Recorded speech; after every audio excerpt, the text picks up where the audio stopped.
Το πάτσα. Αφνέιν... Ναι. Γράφει, ναι. Έτσι για να έχουμε και το τι λέτε, κατάλαβες ντοκουμέντα.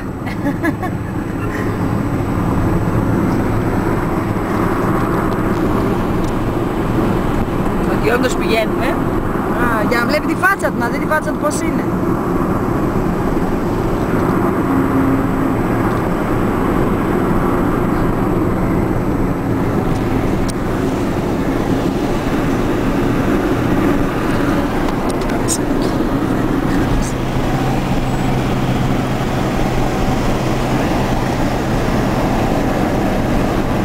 Κάτω και σιγάζει.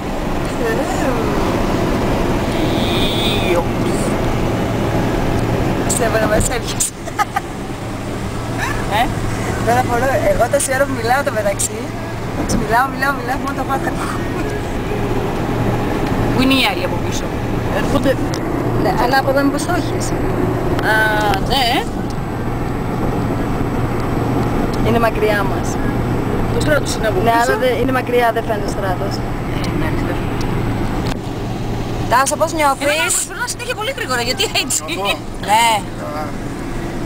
Εσύ και το καλά.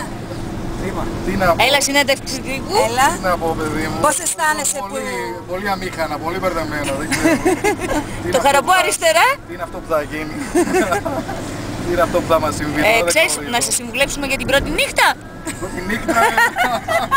Τα επόμενα 5 χρόνια δεν τα ξέρω. Η πρώτη νύχτα είναι εντάξει, πάντα μας βγαίνει. Πάντα σας βγαίνει. Η δεύτερη. Τα επόμενα χρόνια τι θα γίνει. Πάντως ενημέρωσε την Ήφη, έτσι να μην πιει πολύ, γιατί η κουνιάδα μου όταν παντρεύτηκε, η πρώτη νύχτα ήταν αγκαλιά με τη χέστρα.